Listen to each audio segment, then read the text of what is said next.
근데 이 민선 교육감 시대 주민 직선의 교육감을 뽑는다고 하는 것은 일단 그 주민들의 뜻이 굉장히 중요하지 않겠습니까? 김상곤 교육감을 이어서 저를 뽑아준 것은 김상곤 교육감 시절에 했던 여러 가지 교육 정책의 내용들을 잘 계승해 가야 된다는 것이 아마 우리 경기도민들의 뜻이 아닌가 생각해가지고 제가 네 가지를 역점을 두고 이어갔죠. 하나는 혁신학교, 두 번째로는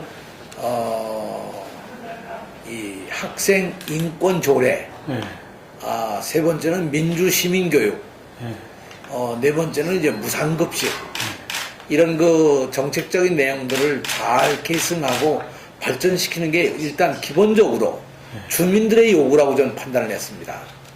그래서 경기교민들의 뜻에 따라서 이 점을 열심히 해왔는데 그 가운데 이제 제일 중요한 게 역시 혁신교육, 혁신학교의 과제였죠. 그래서 혁신학교 문제를 와서 보니까 문제가 다른 것이 문제가 아니고 이 학부모들 의견이 연계교육이었습니다. 초등학교에서 혁신교육을 받고 중학교도 역시 혁신교육을 받아야 되지 않겠느냐. 그리고 고등학교로 가야 되지 않겠느냐. 근데 연계가 잘 안 되는 겁니다. 그래서 이 연계 문제를 어떻게 해결할까 하고 생각하고 역점을 두어서 혁신학교는 혁신학교도 그대로 가더라도 이 연계를 시키기 위한 하나의 그 조그만 그 길을 만들기 위해서라도 저희가 생각한 것이 혁신공감학교라는 걸 만들었죠. 혁신공감학교는 각급 학교에서 선생님들이 70% 이상 우리도 한번 혁신교육을 한번 해보겠다. 이제 이런 마음을 가지고 공감대가 이루어지면 우리 혁신공감학교라고 지정을 해주고 혁신공감학교가 잘 운영이 되면 후에 혁신학교로 넘어갈 수 있도록. 근데요, 정말 기대 이상으로 1723개교가 혁신공감학교를 지망해 줬습니다. 1723개교. 이것이 전체 비율의 89.5%가 되는 거죠. 그래서 참 이게 하나의 그 경기교육의 희망이 있다 이 생각을 하고 지금 저희가 그 혁신학교와 혁신공감학교 이렇게 해서 지금 발전적으로 만들어가고 있습니다. 가장 중요한 것이 역시 학생 중심의 교육을 해야 된다 하는 것이 하나의 관점이었고요. 또 하나는 현장 중심으로 가야 된다. 이 현장이라고 하는 것이 선생님과 학생이 마주하는 교실입니다. 그러니까 모든 정책도 학생 중심으로 현장 중심으로 재편돼야 된다고 하는 생각을 가지고 왔고요. 그것의 일환으로 나온 것이 9시 등교라든가 상벌점제 폐지라든가 하는 것이었죠. 이것 근본적으로 보면 학교 문화를 바꿔야 된다는 것이었습니다. 그래서 그 가운데 또 하나가 이제 교장, 교감 선생님들의 수업도 좀 해달라. 왜냐하면 교장, 교감 선생님들이 좀 더 학교 안에 그 교육의 큰 중심으로서, 큰 스승으로서 좀 자리를 잡아야 되지 않겠느냐. 그런 게 제 뜻이었고요.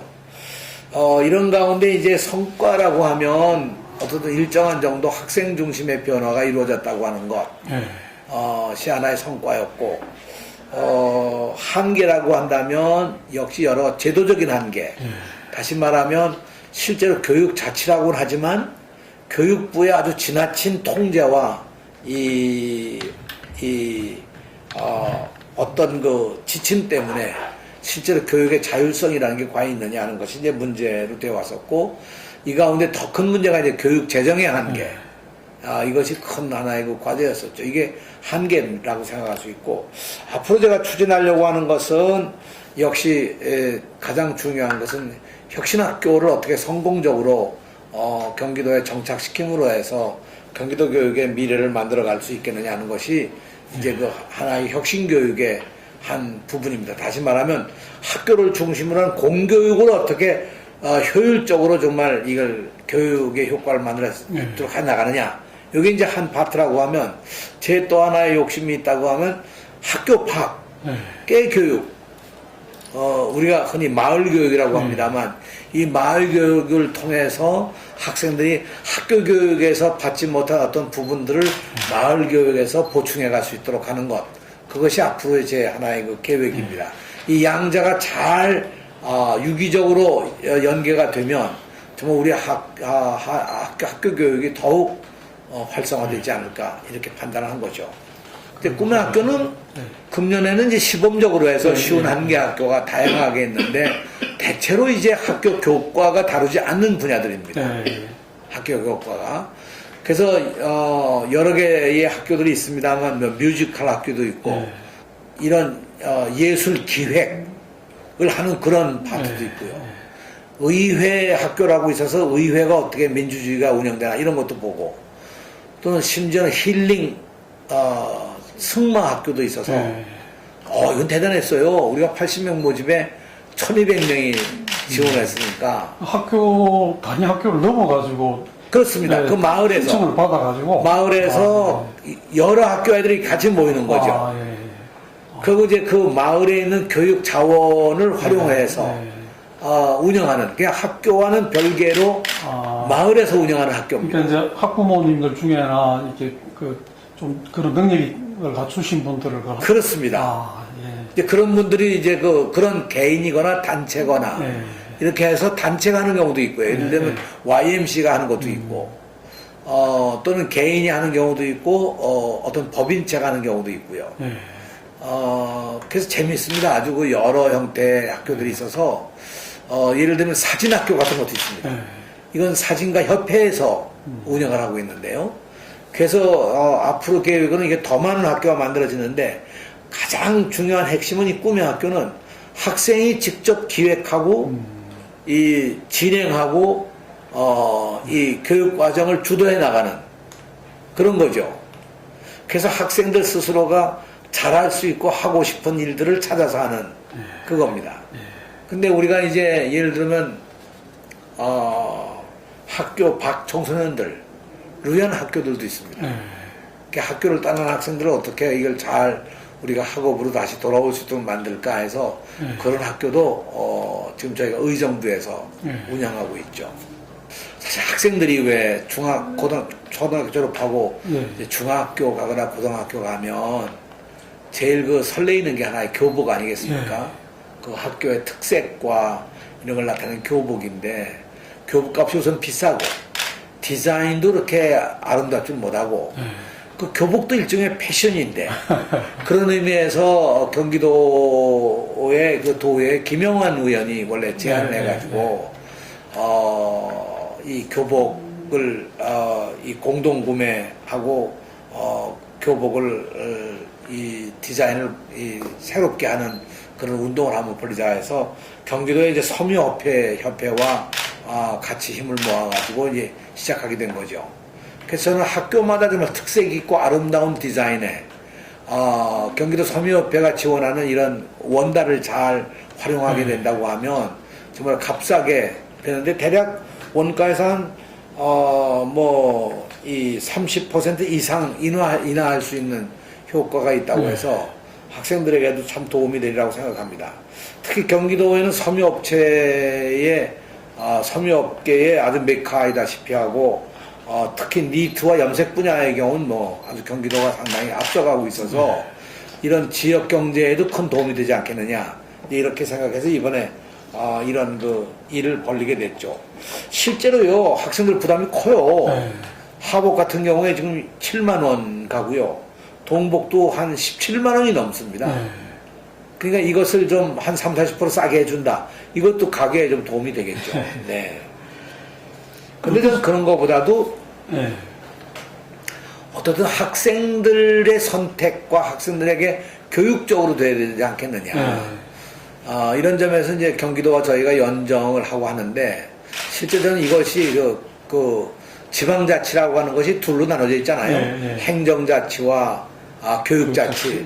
이 양자가 사실 서로 이 호혜적으로 서로 연계해서 운영되는 것이 바람직한 것이고 그런 점에서 저는 아주 이 경기도와 경기도교육청은 함께 손잡고 잘 가고 있습니다.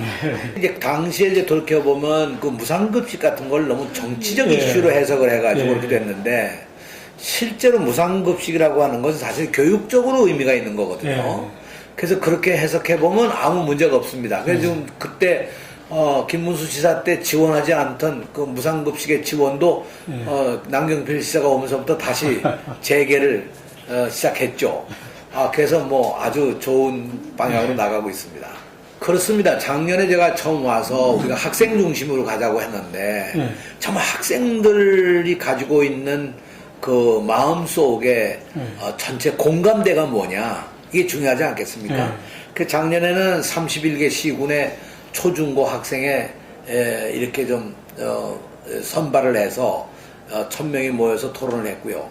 금년에는 이제 그 교사와 학부모와 이 교장, 교감 또 전문직 이런 사람들을 대략 고루 선택을 해서 이 학생 이외의 학교를 구성하기는 구성원들의 관심사가 뭐냐 이 전체 흐름이 어떤 거냐고 생각했는데 작년에 학생들의 경우는 압도적으로 나온 게 진로에 대한 학생들의 고민이었습니다.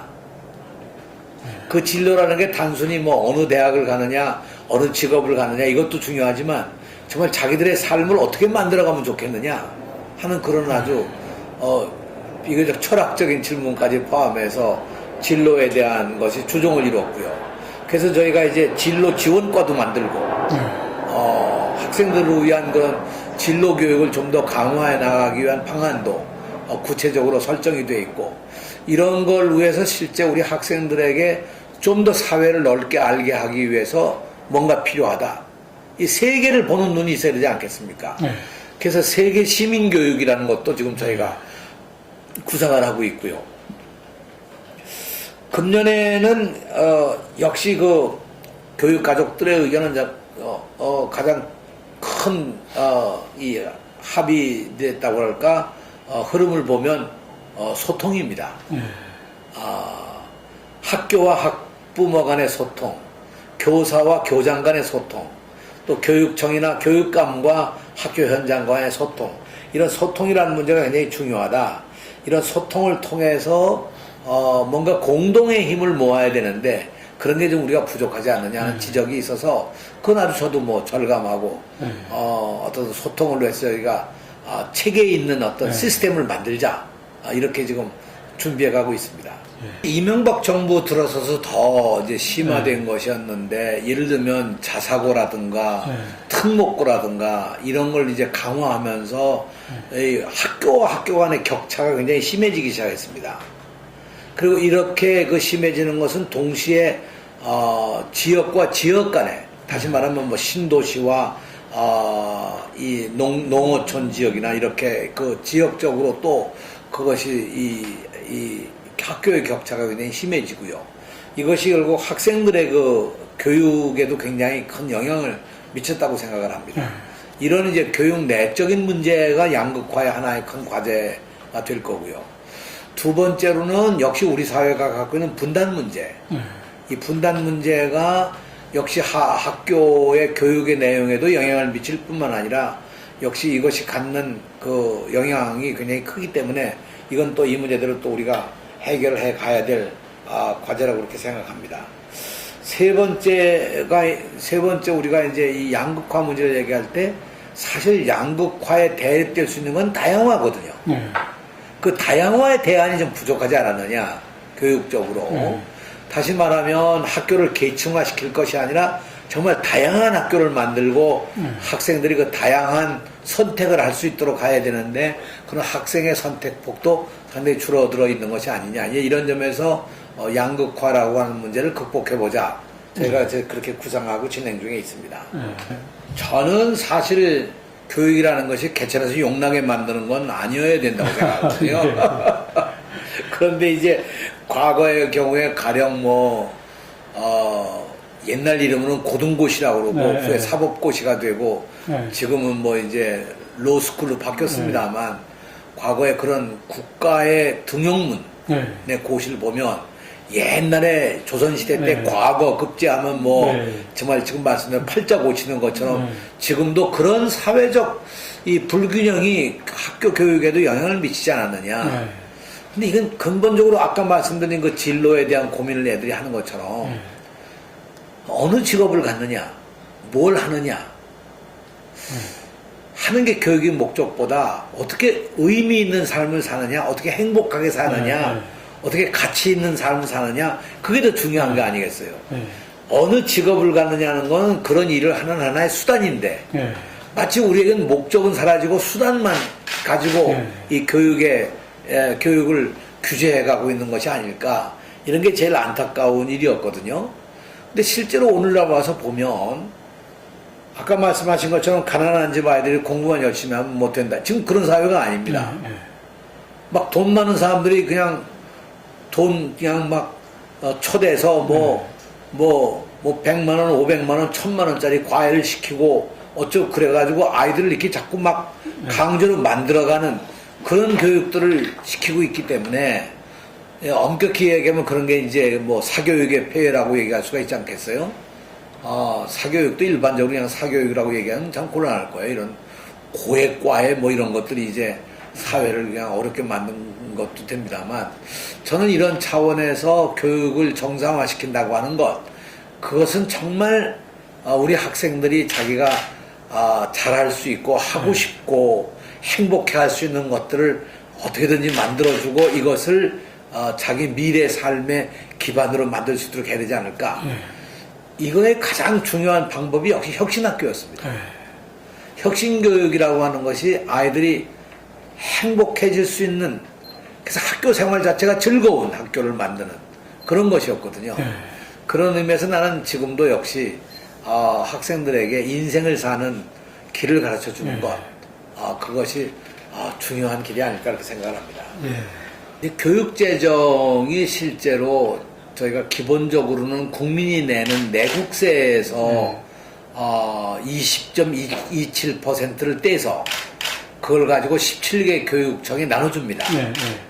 그리고 이제 지방자치단체가 지역에서 걷는 지방세 가운데 교육 부분이 있거든요. 이 세를 법정 전입금이라고 해서 교육청에 이제 전해주는, 이게 이제 교육을 위한 이제 돈인데, 주로 초등학교와 중학교가 의무 교육이기 때문에 이 의무 교육을 위한 그 국가적 책임이죠. 이 돈을 주는데 2013년도까지만 해도 비교적 이 내국세 세입이 좋아가지고 예상했던 교부금보다 더 좋습니다. 더. 그러니까 2011년, 12년, 13년 이때까지는 거의 매년 한 3조씩 늘어갔습니다. 이 교부금이. 그러다 작년, 금년이 아주 이게 엉망이 돼가지고 작년보다 금년이 교부금이 줄어들었습니다.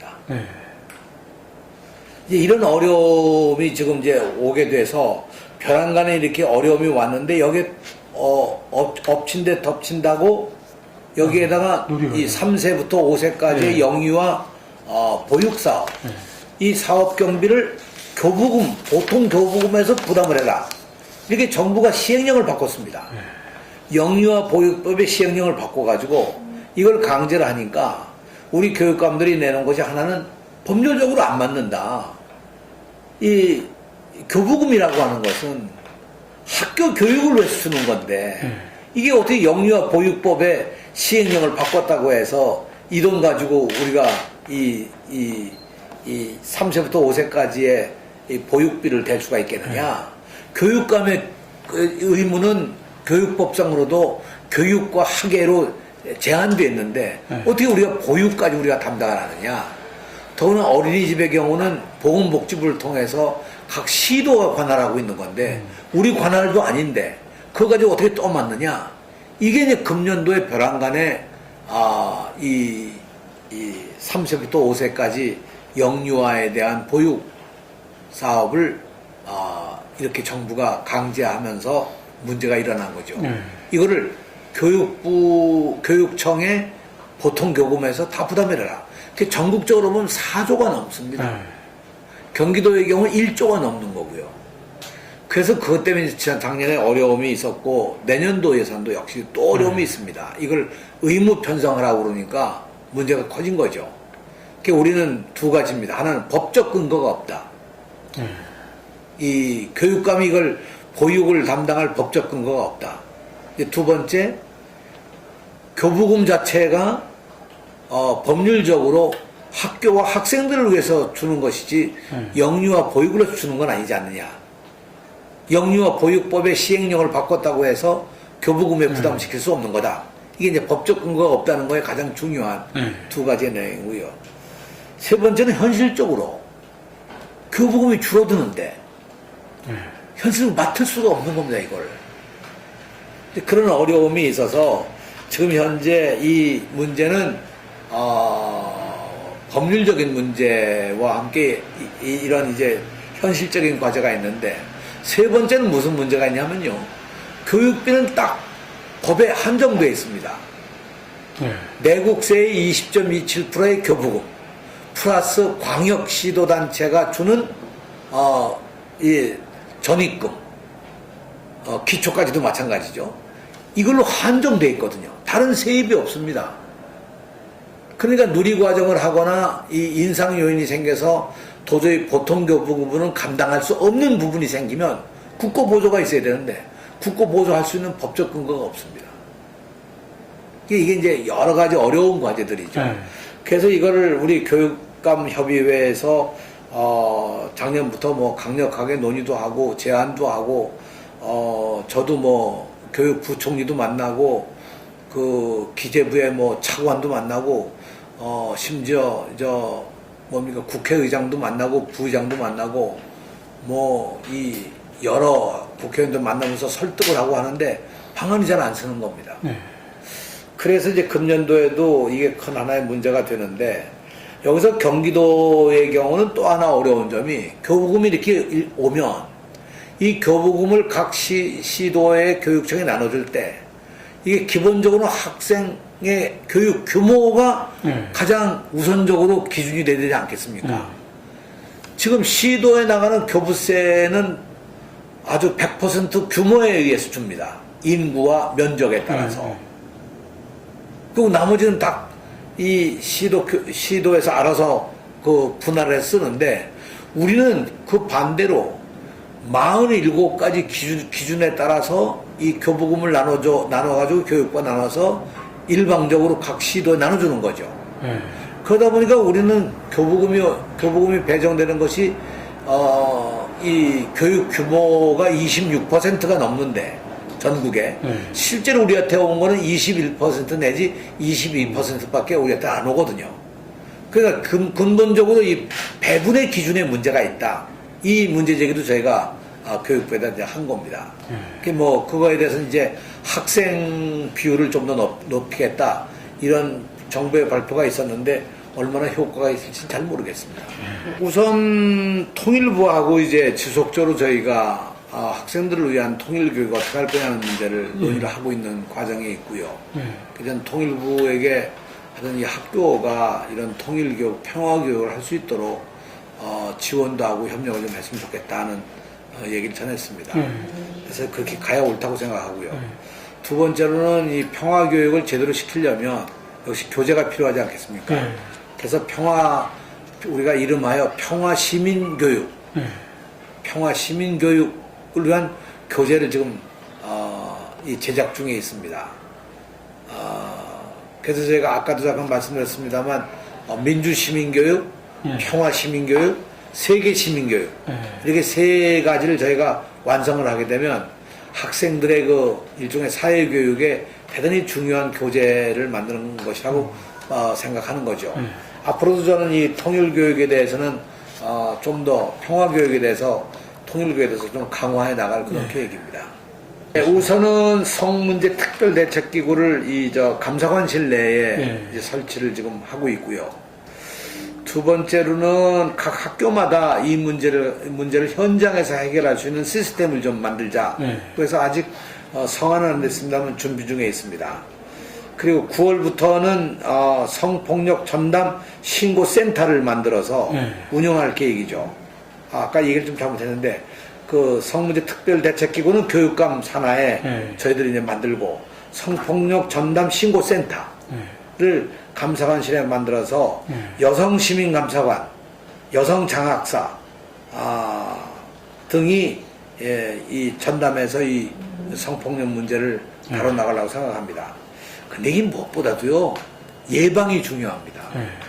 일단 사고 나면 그건 사실상 뒷수습에 불과하고, 한 학생이 가령 성폭력을 당했을 때 그 상처와 그 아픔이라는 게 일생 동안 갈 수 있는 것이기 때문에 그것을 미연에 방지하는 게 굉장히 중요하다고 생각하고, 저는 이 성교육에 대한 거를 이제까지의 성교육하는 여러 가지 과정도 있고 내용도 있습니다만, 우리 경기도 나름대로 새로운 이 관점에서 이 성 문제에 대한 교육을 학생들에게 좀 강화해 나가자. 이제 사회가 이렇게 발전하고 변화하고 개방적이 되고, 특히 지금 스마트폰 가지고 다니면서 뭐든지 찍을 수가 있고 또 공개되어 있는 그런 사회 아니겠습니까? 그래서 학생들로 하여금 정말 올바른 성이라는 게 뭐냐고 하는 것을 미리 수시로 가르치는 것이 가장 중요한 얘기고, 또 여기에 교사들의 책임을 정말 강화하기 위해서 우리가 임용과정에 교사의 도덕성이라든가 어떤 사회적 인식이라든가 이런 문제들에 대해서 측정하는 그런 과정도 저희가 만들고 있습니다. 그래서 학교가 이 성이라고 하는 것은 어쩌면 압박하고 제약할 것이 아니라 아름다운 거 아니겠어요? 그걸 잘 교육함으로 해서 더 이상 문제가 일어나지 않도록 저희들이 최선을 다할 거고요. 피해를 당하는 학생이 있으면 즉각 그 문제를 해결하기 위한 팀이 가동돼서 우리들이 그 불행한 일이 없도록 만들어갈 그런 계획입니다. 저는 그 기본적인 그 학교의 틀, 과 학교 운영의 가령 교육부로부터 국가 관리에 의해서 통제와 지침과 이렇게 내려가고 있는 그런 여러 가지 그 시스템을 보면 과거와 변함이 없지 않느냐. 저는 그런 생각이죠. 그래서 이것을 어떻든 자율적인 학교로 만들어가기 위해서 하려면 역시 제일 중요한 게 학교 민주주의라는 게 제일 중요하고, 학교 민주주의를 확정해 나가기 위해서 오늘 여러 가지 한계를 넘어가야 된다고 생각해요. 그러니까 과거의 문화적 한계도 넘어가야 될 거고요. 여러 가지 제도적 한계도 넘어가야 될 것이고, 이런 것을 학교가 스스로 해결할 수 있는 그런 자율적인 판단과 결정도 할 수 있도록 하는 분위기를 만들어 가야 되겠죠. 이런 교육 자치라고 하는 것이 이런 자율성을 통해서 민주적 교육을 시켜나가는 것이기 때문에, 하여튼 이 점은 우리가 더 깊이 있게 연구하면서 프로그램을 만들어서 진행해 나갈 그런 계획입니다. 물론 현재 그렇게 진행되고 있는 것도 있고요. 특히 민주시민교육을 위한 민주시민교육 교과서는 지금 다른 시도에서도 다 활용하고 있고요. 앞으로 평화시민 교과서나 세계시민 교과서도 이미 다른 시도와 협의를 해가면서 공동으로 사용할 계획으로 좀 운영하고 있습니다. 그래서 결국 학교 민주주의를 어떻게 만들어가느냐는 것이 지금 이런 것을 해결할 수 있는 길이에요. 저는 선거 때 이 문제 제기를 했고요. 국가가 특히 역사교과서를 국정화한다는 것은 자칫 정치적 목적으로 역사를 왜곡할 수 있으니까 역사를 왜곡해서 가르친다고 하는 것은 나는 정말로 이거는 보통 큰 문제가 아닙니다. 그래서 제가 선거 때도 강력하게 이 문제 제기를 했었는데, 아마 금년 가을쯤에선 교육부가 이것을 발표하는 게 아닌가 이런 생각이 들어서 지금 이 교육계에서는 사실 초긴장입니다. 실제로 세계적으로도 보면 역사 교과서를 국정화해서 쓰는 데는 4나라밖에 없거든요. 우리가 잘 아는 북한이 있고요. 베트남이 있고, 캄보디아가 있고, 필리핀이 있고, 바로 이 동북아 지역에서 이런 식민 통치의 경험이 있거나 또는 전쟁의 경험이 있는 나라들이 다 이런 역사 교과서를 국정화하는 이런 상황이 있기 때문에, 저는 이것은 정말 제대로 가야 된다고 생각합니다. 이 진실을 왜곡하는 그런 역사를 가르치는 건 정말 반교육일 뿐만 아니라, 이것은 학생들에게 정말 독약을 먹이는 것과 같은 것이 아니냐, 저는 늘 그런 생각입니다. 그래서 이것은 정말 막아야 되겠죠. 어려워지죠. 일본은 국정이 아니고 어떻든 왜곡한 역사책도 그냥 개인이 만들어낸 걸 학교가 채택하니까 문제가 있는 거죠. 네. 실제로 채택이 거의 없습니다. 네. 일부는 뭐 강제적으로 와서 어떻게 채택하는 곳이 있겠지만 우리 경우도 저는 그래 뭐 역사책이야 쓰고 싶은 사람 마음대로 쓰겠죠. 그러나 교육에서 그걸 채택하느냐 아니냐는 것은 학교가 에게 주어지는 권한이고 법에도 그렇게 되어 있습니다. 네. 이걸 나는 국가가 나서서 정부가 직접 국정교과서를 만들면 이건 뭐 20년 전 이전으로 돌아가는 거죠. 네. 지금 뭐 많이 돌아갔습니다만 이것마저도 돌아가 버리면 정말 미래는 저는 없다고 생각해요. 네. 사실 뭐 중앙정부와 이 지방정부 간에 특히 교육부와 교육청 간에 갈등이 있다고 그러면 그건 잘못된 거죠. 사실은 그렇게 갈등이 일어나지 말아야 되겠죠. 네. 그건 아주 전 원칙이라고 생각합니다. 저는 뭐 법률적으로 정해진 범위 내에서 교육부가 어떤 그 조치를 취하는 거에 대해서야 제가 뭐라고 얘기를 하겠습니까만 다만 교육부의 입장도 이것을 교육적으로 해결해 나갈 노력이 있어야 될 것이고 이미 주민 직선에 의한 교육감 제도가 2009년부터 이제까지 진행이 돼서 상당한 발전을 해왔는데 여기 교육 자치라는 걸 더 강화해 나가는 것이 중앙정부의 책임이지 지방의 교육청을 규제하고 통제하고 뭐 제약하고 또는 때로는 뭐 길들이고 이러려고 하는 것은 그건 바람직한 일은 저는 아니라고 생각해요. 우리가 늘 이런 문제들을 교육청과 교육부 간에 늘 소통하면서 문제점을 해결하기 위한 노력이 전 양쪽이 다 있어야 된다고 생각하고요. 저는 어떻든 합리적으로 이런 문제들을 풀어갈 수 있는 길이 뭔가를 찾아서 저도 과거에 중앙정부에 있었던 경험이 있기 때문에 가능하면 중앙정부와 교육청 간의 이 충돌을 막아보자 그런 입장입니다. 서로 이것을 만일 다투고 뭔가 대립하고 대결하면 그 피해는 결국 고스란히 학생들에게 돌아가는 것이지 다른 사람에게 돌아가는 게 아니거든요. 우리 학생들에게 이런 걸 통해 가지고 피해를 주고 상처를 준다면 나는 그건 교육계로서 해야 할 일이 아니라고 생각합니다. 네, 6가지 과제를 정부가 내놓고 개혁을 하겠다 그러는데 이 개혁이라는 건 사실은 개혁의 주체가 있고 개혁의 대상이 있는데 정부가 이거 내거는 거는 과연 그 교육의 주체를 누구로 생각하고 그 개혁의 대상을 누구로 보고 있는 건지 잘 모르겠어요. 다만 이 내용들 가운데 예를 들어 자유학기제를 확산한다. 이건 뭐 개혁보다는 저건 좋은 정책으로 정부가 이 하나에 세운 거라고 보시지 않겠습니까? 그러나 실제 현장은요 참 고달픕니다. 왜냐면 자유학기를 할 수 있는 충분한 인프라도 안 돼 있고 인력도 제한이 있고 근데 이제 정부에서 이렇게 정책을 정하면 아무리 좋은 정책이라 하더라도 그것을 이행해 나가는 데 있어서 여러 가지 한계와 문제가 있는데 이게 이제 그 하나의 그 과제죠.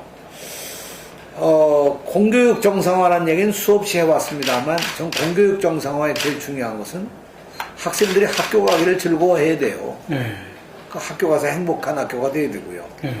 그런 건 나는 중앙정부가 내리밀어서 될 일은 아니고 밑에서부터 그런 변화가 일어나야 된다고 생각을 해요. 역점을 둔 걸 가만히 보면 이 취업 관련해 가지고 학생들 진로를 좀 어떻게 해서 취업을 확대해 보자고 정부는 얘기하는데 정부가 나는 고등학교 졸업하거나 중학교 졸업하거나 학력에 관계없이 자기가 잘하는 일이 있다고 하면 그만큼 보상을 받는 사회의 노동체계나 이런 것이 잘 되면 이건 저절로 될 수 있는 문제들이거든요. 가령 예를 들어서 선취업 후 진학이라고 하는 게 이미 특성화 고등학교에서는 일반적으로 하고 있는 일이에요.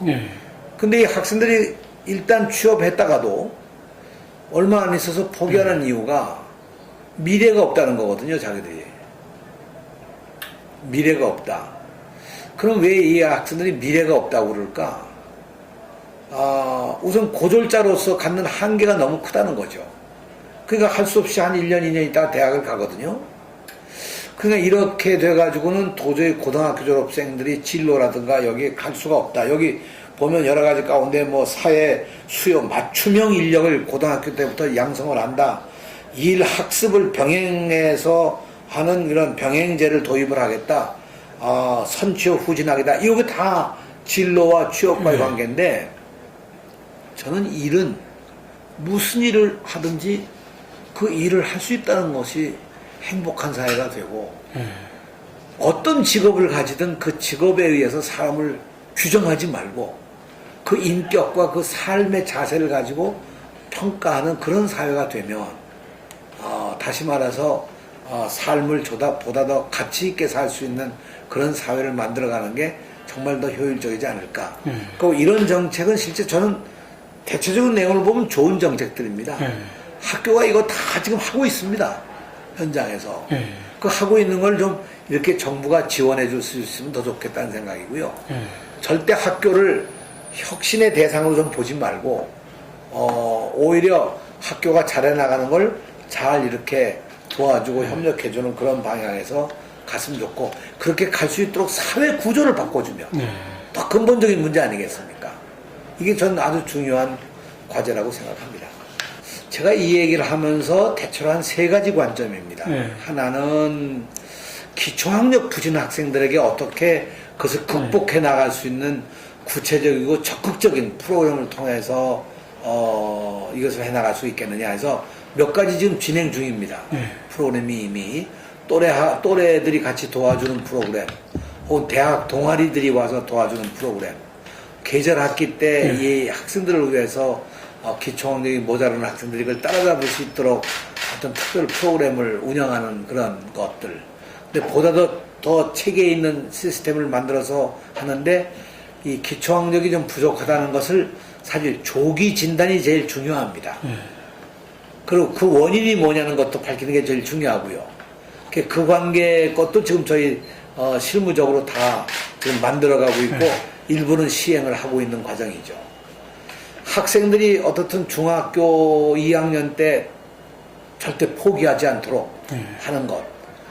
뭐 수포자라고 해서 수학을 포기한 뭐 학생 이런 것도 있습니다만 그렇게 포기하지 않도록 하는 그런 학업의 지도가 하나가 길이고요.